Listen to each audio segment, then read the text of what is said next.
Welcome, everyone, to Working People, a podcast about the lives, jobs, dreams, and struggles of the working class today. Working People is a proud member of the Labor Radio Podcast Network and is brought to you in partnership with In These Times magazine and the Real News Network. This show is produced by Jules Taylor and made possible by the support of listeners like you. My name is Maximilian Alvarez, and we've got two really exciting, really important interviews to share with y'all today. Again, I apologize for the disruption that we had in our usual weekly programming this summer, as I've been, traveling all over the country to report, give public talks, and, represent the Real News Network.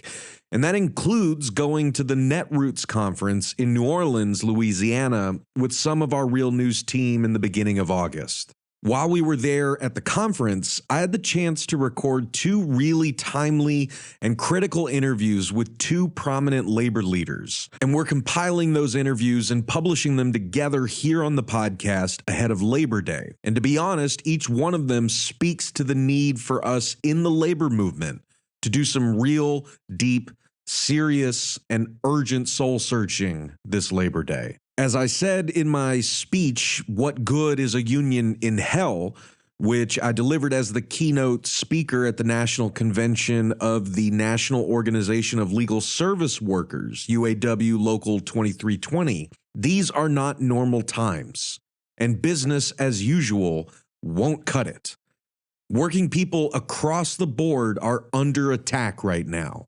The ruling class is accelerating its world-destroying war on working people's lives, our health, our communities, our freedom, our democracy, our planet, and on life itself. The ruling class is winning this war, and that is why they're acting so confidently and aggressively. And a key objective for the class war hawks is to obliterate unions and kill the organized labor movement once and for all. The Fifth Circuit Court of Appeals sided with Elon Musk's SpaceX earlier this month, ruling that the National Labor Relations Board's current structure is unconstitutional. And that decision will keep the NLRB hamstrung until the case makes its way all the way up to the Supreme Court. And I don't need to tell you guys that the entire ruling class of bosses, business owners, and billionaires are frothing at the mouth at the prospect that the Supreme Court could gut the NLRB as such. But that's not all. On August 1st, the Ninth U.S. Circuit Court of Appeals overturned a court injunction halting President Trump's executive order eliminating collective bargaining rights for federal unions. That decision has cleared the way for the Trump administration to execute its total assault on federal unions and workers' rights. Union contracts at the Department of Veterans Affairs, Environmental Protection Agency, and the Department of Agriculture have already been terminated. As the great labor journalist Hamilton Nolan puts it, quote, as of 2024, there were a total of 14.3 million union members in America. Less than 10% of all workers. That means that just in the past week, just as a result of these executive orders, we have lost 2.8% of all union members in the United States of America. In other words, with nothing more than a memo and a compliant court, Trump has already eliminated more union members than the entire U.S. labor movement typically gains or loses in an entire year. And there are still at least 9 more federal agencies that have yet to complete their union purges, end quote. And if that wasn't bad enough, union leaders like David Huerta, president of the Service Employees International Union United Service Workers West, are being politically targeted and persecuted. Huerta, if you guys recall, was observing an ICE raid in Los Angeles on June 6th when federal agents beat and arrested him. It was that high-profile attack, coupled with ICE's increasingly brutal terror campaign in California, that sparked a lot of the protests that we were seeing in LA in June. Huerta was released from federal custody, but he is still being charged with felony conspiracy to impede an officer. And the Trump administration continues to ramp up its attacks on immigrants, sanctuary cities, and on organized labor. Listen, on this Labor Day, in the year of our Lord 2025, we need to understand this. Unions in the United States are facing an extinction-level event in the second Trump administration. That is not hyperbole, that is a fact. So the real question is, what the hell are workers, unions, and the labor movement doing to fight back? And if they're not doing anything, or they're not doing nearly enough, then what the hell are they waiting for? These are the essential questions at the center of both of the interviews that you're about to hear. In the first interview, I speak with Everett Kelley, the national president of the American Federation of Government Employees, which is the largest union representing federal and DC government employees. Kelley and I recorded this interview just days after the Ninth Circuit ruling cleared the way for the Trump administration to obliterate union contracts at federal agencies. And in the second interview, which I'm really proud of because it was his first public interview since he was arrested in June, I speak with SEIU West President David Huerta himself. And we talk about the status of his case and about the roles unions must play in the fight against fascism. So please help us share this episode and all the important interviews that we're publishing. Let us know what you think of them. Use them to start conversations with your friends, your family, and coworkers about what you can do to fight back. Because on this Labor Day, if we truly want to honor the history of the labor movement and carry on the spirit of all those who came and fought before us, then that is the only conversation we should be having.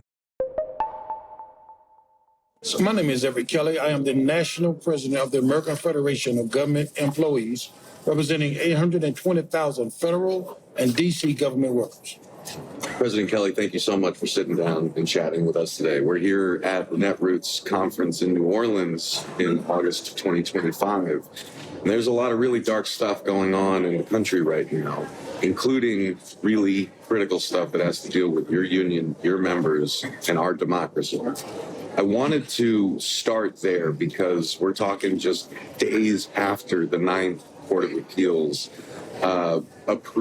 lifted the injunction on President Trump's executive order to strip collective bargaining rights for union government workers at 21 agencies. And that has now been lifted. And as of this week, the attack on collective bargaining for government workers is in full force, starting with the Department of Veterans Affairs. Your union was the lead plaintiff in the case challenging that executive order. I was wondering if, for our viewers and listeners, if you could kind of walk us through that fight and tell us where the hell we are now and what this is going to mean for workers and for all of us who depend on federal work. Well, first of all, thank you for having me here with you today. I must say this has been the darkest 7 months of my life. To see federal employees have to go through what they have gone through for no apparent reason other than simply retaliation. It's very unfortunate that the Supreme Court has lifted the injunction. However, what I am grateful for is that they did not rule on the legality of the issue. It gives us an opportunity to still litigate whether or not the president has the right to strip federal workers of their union rights and also First Amendment rights. So we are able to continue to litigate that.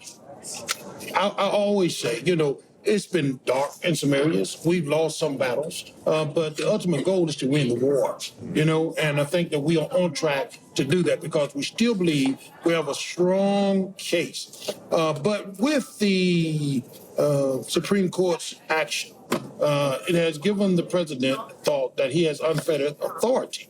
And the result of that, just this week, the Secretary of the VA issued a letter to myself and to the council leader, stating that they were repudiating the bargaining contract. In other words, they said that we're not going to recognize a legal binding contract. Okay, now that's outrage, for the members that I represent, and it's going to affect the American public because it's not just an attack on the workforce, but it's also an attack against the veterans that have served this country. And that's what people need to understand because, we stood against things such as the 83,000 RIFs that was planned in the VA. And this is retaliation because of the embarrassment that the secretary received as a result of that. And so they're trying to retaliate against the workers and against AFGE. But this is what they need to understand.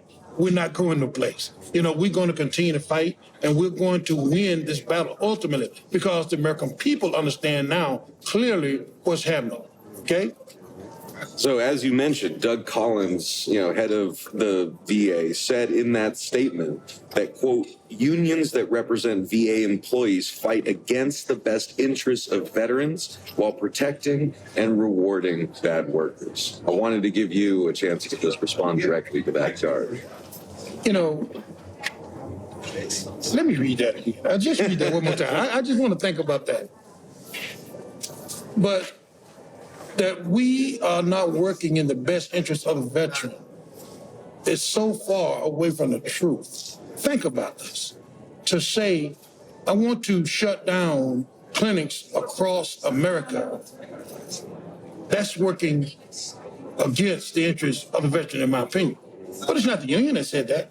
It's the union that stood up against that. Okay? To say that we want to cut out 83,000 jobs, that's not in the best interest of the veteran. But it's not the union that said that. It's not the workers that said that. It's the administration that said that. So who's working in the best interest of the veteran? I mean, it's clear as pudding, okay? This administration don't care about the veteran because they know that any type of action like this goes directly against the veteran because the people that I represent, they are proud to serve the veteran. Okay, and they do it with honor, and so to make that type of statement is just a ploy to turn direction off of the real issue. And I was wondering if you could say a little more for folks, like, we've been interviewing federal workers at different agencies since the new administration came in and started firing people, getting people to voluntarily resign. I mean, it's been a bloodbath, frankly. And we've talked to VA hospital nurses who are already overworked and under-resourced, understaffed, who are now facing these cuts, like telling us that, we're going to have to meet more demands from our patients with fewer people, and we're not going to have the union protections to raise concerns about working conditions that are preventing us from giving the best quality of care. And that's just one example across so many different agencies. So I wanted to ask if you could say a little more for our viewers and listeners, how this is impacting your members in the VA and beyond. What kinds of, what are people going through right now? And can you impress upon people who maybe are still thinking that, government workers, union workers, they're protected, bureaucratic institutions that don't serve us. Could you tell folks, your life does depend on a lot of the work of these workers, even if you don't know who they are? Absolutely. Absolutely. And that is a very good question because, the image of bureaucrats working in Washington, D.C., is just so far away from the truth. Only 15% of the federal workforce work inside of D.C. The rest of the 85% work throughout America, and they are providing services to the American people every single day. For instance, the people that inspect and process your food, they are federal employees. These are your neighbors. These are your relatives. These are your football and soccer coaches, that coaches our children. These are the people that make sure that the air we breathe is good air. Okay, the water we drink is good water. These are the EPA scientists. These are not bureaucrats. These are not lazy individuals. These are people that are highly educated, highly skilled individuals that want to provide a service for the American people. These are people that make sure that the war fighter has what he or she needs on the battlefield. When you start looking at the Department of Defense, that they say they want to cut, about 60,000 employees there. These and American people are the one that's going to feel the brunt of these attacks on federal employees. When those services are not there, the American people will suffer. When you look at the Social Security Administration, these are the people that are processing the beneficiary claims, okay? And when they're not there to readily get this work done, American people are going to suffer. So they are cutting in an attempt to make it harder for federal employees to perform that job, because that way they can say, you know what, I've told you that the government doesn't work, so we need to privatize. Now, this is the key. We need to privatize these government services, and guess what? Now, the billionaires that have supported this administration now get rewarded. That's the bottom line. Why are unions such a threat to this administration? Because that was their argument, right? That unions and collective bargaining agreements pose a direct challenge to President Donald Trump's agenda, and unions like AFG have been speaking out forcefully against the authoritarianism that has taken over this country and the attacks on workers and workers' rights. But why is it so important for this administration to take away those collective bargaining rights, not just to in an employer sense, but in a political authoritarian sense? Why do they see unions like AFGE as such a threat to what they're trying to do? And that is a good question. The bottom line is that, unions like FGE hold the administration accountable. This regime does not want anyone to hold them accountable.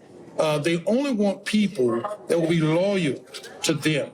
They only want people that will tell them exactly what they want to hear. That's why you see what happened at the Bureau of Labor Statistics, right? The person came forward with a true assessment, did that job appropriately, but yet they got fired, right? Because they don't want any accountability whatsoever. And AFGE will always hold people accountable, whether it is the manager at the local agency, or if it's the secretary, or if it's the president of the United States. We will hold people accountable, and we will make sure that the American people know the truth.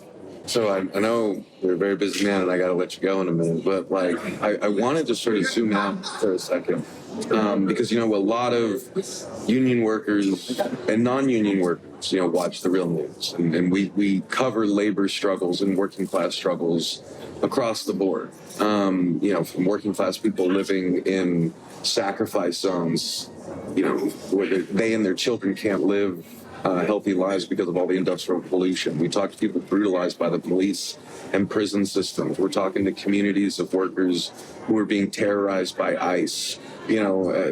So I say that to say that, taken in the broad swath, we're in a real dangerous place in this country.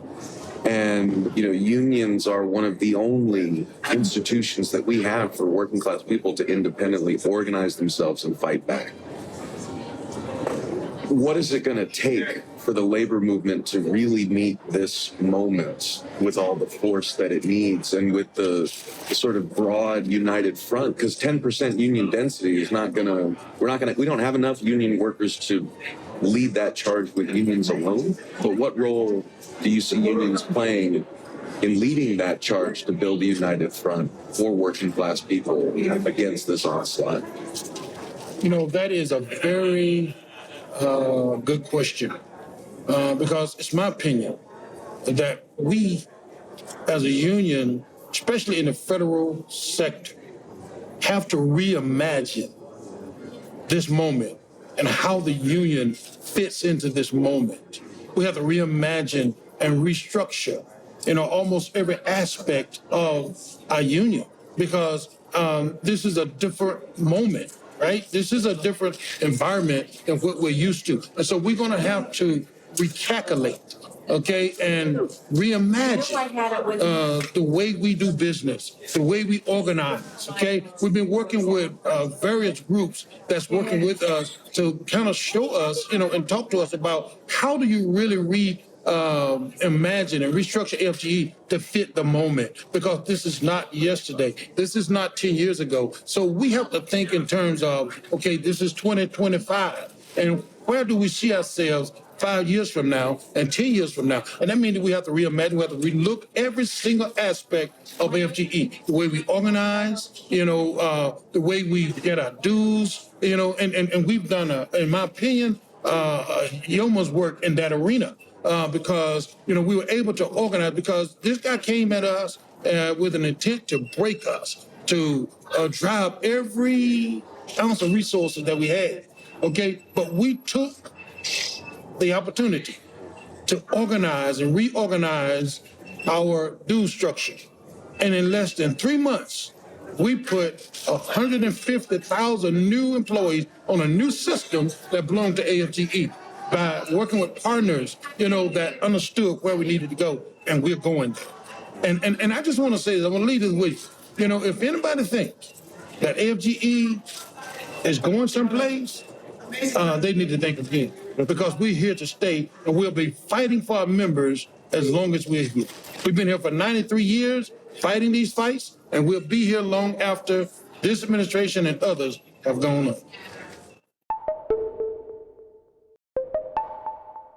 David Huerta, president of SEIU USWW, represent 50,000 workers across the state, janitors, security officers, airport workers, public event workers, and state council president for SEIU in California, which is 750,000 workers across the state, public sector, private sector, healthcare, long-term care, and everything else, Well, Brother Huerta, thank you so much for sitting down with me here at the Netroots conference in New Orleans. I really, really appreciate it.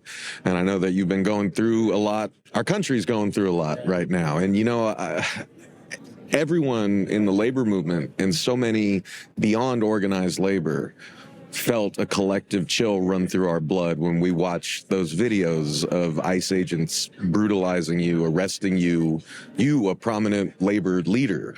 And then they go a step further and, they charge you with conspiracy to impede an officer. And I know you can't talk too much about that because you're embroiled in this legal battle now.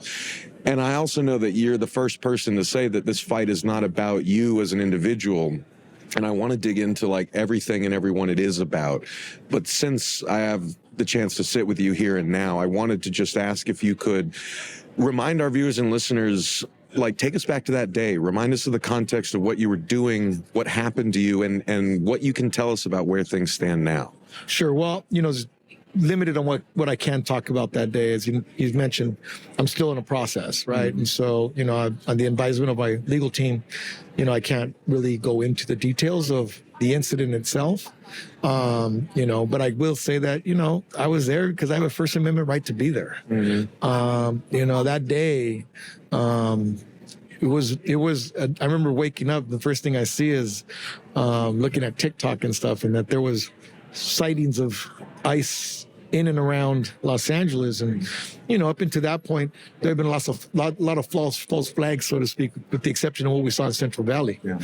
But, I know at one point, I remember I walked several weeks before that, walked through downtown Los Angeles because our members told us that there was ICE agents around, and, we didn't find any. Mm. So, but this day seemed different. Mm. It seemed really, really different in that it no longer felt like there was a false flag going on. And by the time I made it to my office that morning, I remember we were having a training with our members and our staff. We put up, because we're gearing up for different contract campaigns. There was a lot of activity that we were in front of a highway patrol offices, and saw a lot of street activity, and we were embroiled in a fight that morning or that day as part of a referendum for the $30 minimum wage that we passed for the tourism workers in Los Angeles, and they were fighting, I guess. So technically I wasn't supposed to be there. Mm. I was supposed to be somewhere else.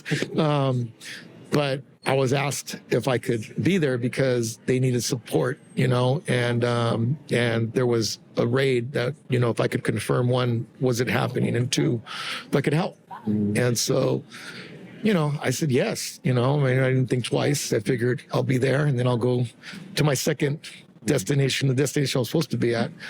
And when I arrived, I think, you can see it in the video. It was a full-on operation. And I will say, I think for me, what really triggered my emotion that day was just seeing this young girl, right, just crying.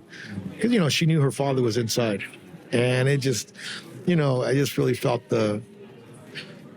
how hopeless she probably felt in that moment in time. And I think that sense kind of transferred to me a little bit, in that sense of,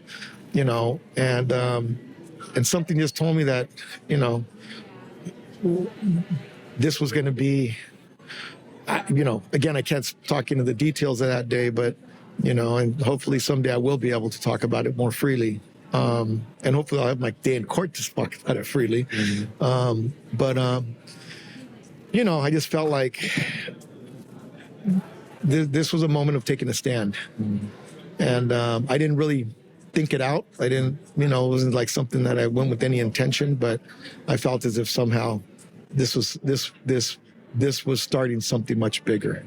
And so when I said this is not about me, it's about what's happening, it was really because I don't think the focus should be on me. The focus should be on what is actually happening, what is really being with the intention of what's happening, and let's focus on that. Well, let's talk about that, and I want to get real here and talk to you about this, not just as David Huerta, labor leader, but as two Chicanos from Southern California, two brown kids from the same place. You grew up in LA, I grew up in Orange County. And we've watched so much of our home change so quickly. I wanted to ask if you could just communicate for folks who don't live there, what is actually happening back home? And is this the LA, the America that you grew up in? I mean, what is happening right now? Well, I'll say this. LA is my America. LA for me is probably one of the best cities. It is a point of, people can say anything they want about LA, but we've seen it all, man. I grew up, in the unincorporated territory of LA County called West Whittier, born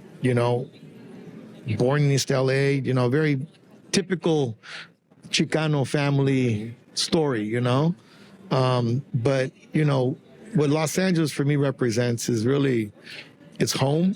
It represents a place a point of origin and a point of departure, so to speak, both. It's where culture is vibrant, language is vibrant. Everything is really, it's a place that and it's a very working class city. A lot of people probably see the glamour of LA. I always see the grit of LA, and when I, like I always say, when I was growing up, my father was a Teamster. His jobs were right around Washington Boulevard and City of Commerce, where all the trucking outfits used to be at. And, it always and always has been a very worker oriented place, and so, when we saw what happened or is happening in Los Angeles, because I don't think they're done with us yet. And I don't think they're done with this country yet in the sense of what they're trying to do. But, what I saw is what happened on June 6th at that garment facility is that, people taking a stand and people defending their community, defending their families, defending their vecinos, and defending who they are. For me, that's the most important thing, right? Because too often we're kind of not considered American. We're hyphenated, and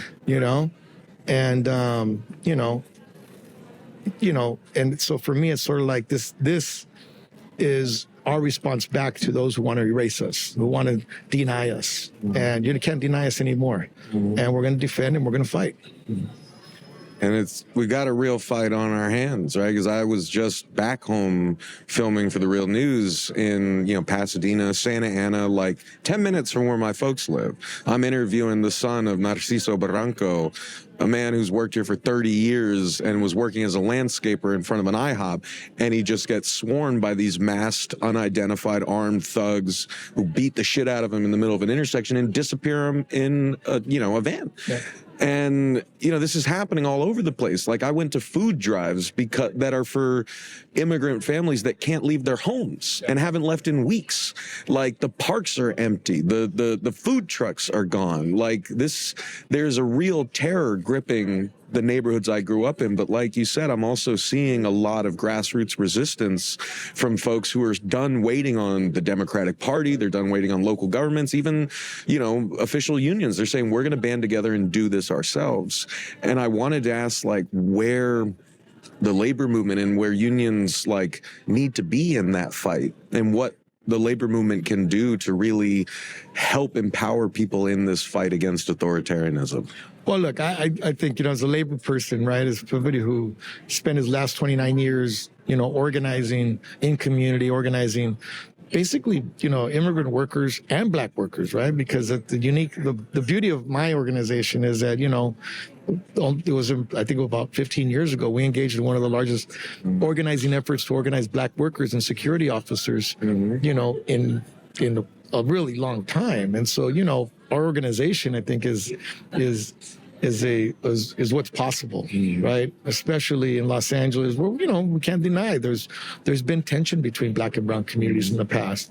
But I think it's also, how do we build those bridges between our communities, but allowing our communities to show up as who they are, right, is very important.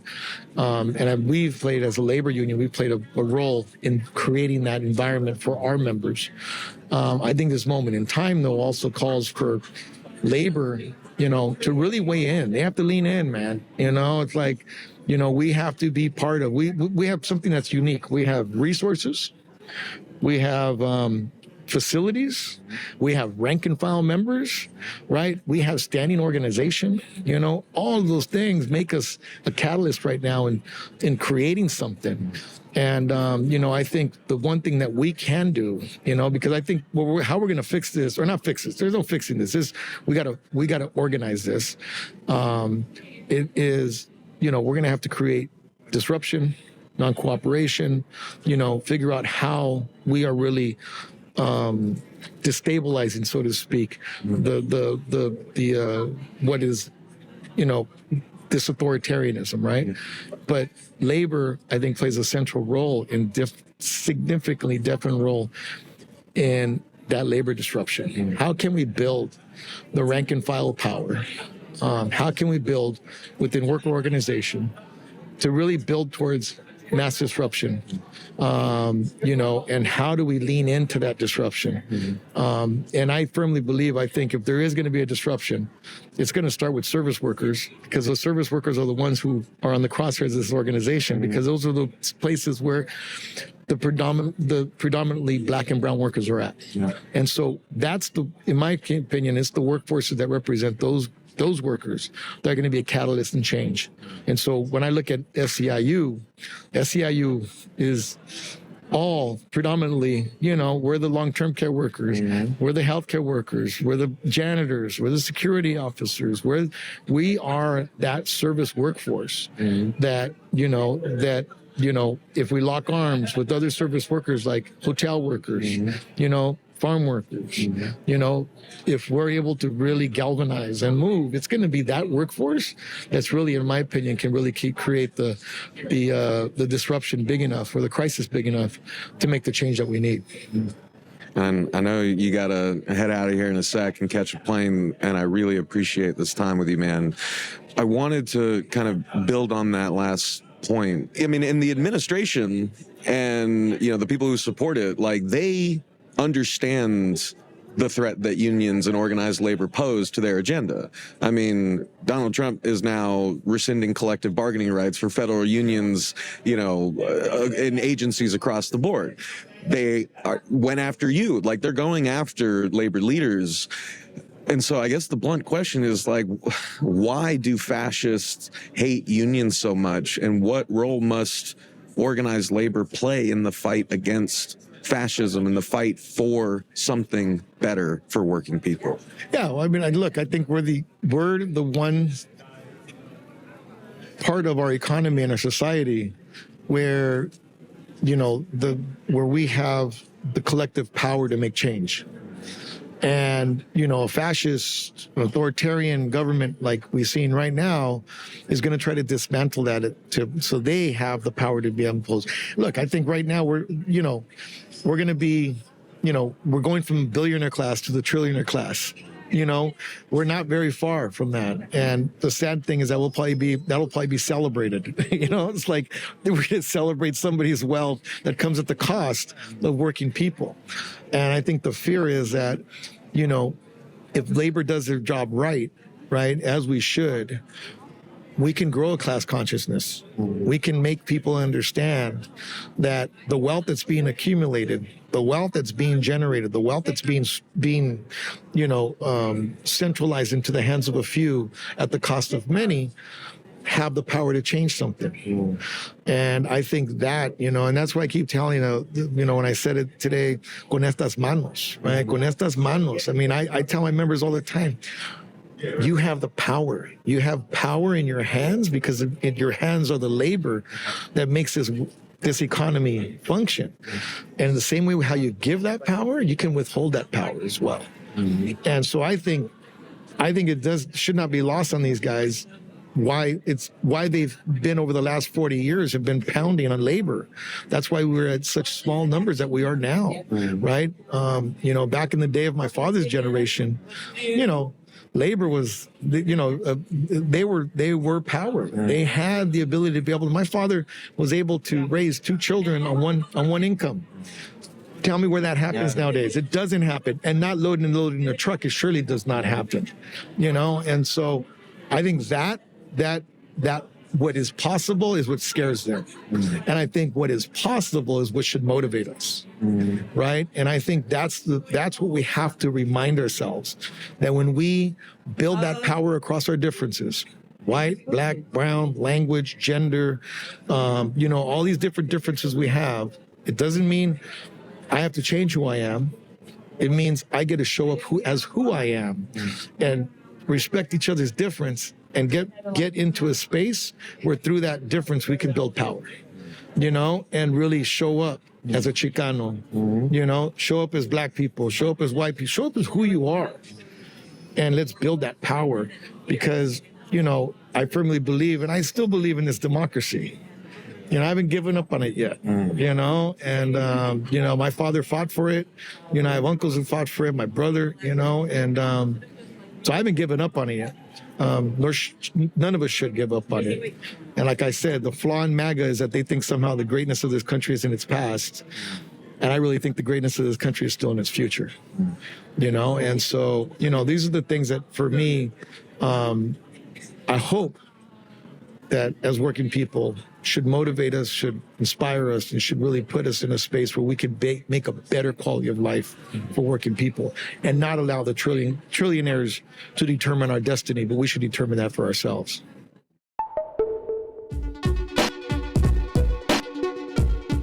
All right, gang, that's going to wrap things up for us this week. I want to thank our guests, AFGE President Everett Kelley and SEIU West President David Huerta. And I want to thank the Netroots team for all the support that they gave us throughout the entire conference in New Orleans. And of course, I want to thank you all for listening, and I want to thank you for caring. We'll see y'all back here next week for another episode of Working People. And if you can't wait that long, then go explore all the great work that we're doing at the Real News Network. where we do grassroots journalism that lifts up the voices and stories from the front lines of struggle. Sign up for the Real News newsletter so you never miss a story, and help us do more work like this by going to therealnews.com/donate and becoming a supporter today. I promise you guys, we really need it, and it really makes a difference. I'm Maximilian Alvarez. Take care of yourselves. Take care of each other. Happy Labor Day and solidarity forever. When my face you no longer see, I live on, yes, I live on. Wherever we go, we are going to roll the Union on the song. I live on, yes, I live on. Wherever hungry are we. Just as hungry can be. The song, I live on, yes, I live on.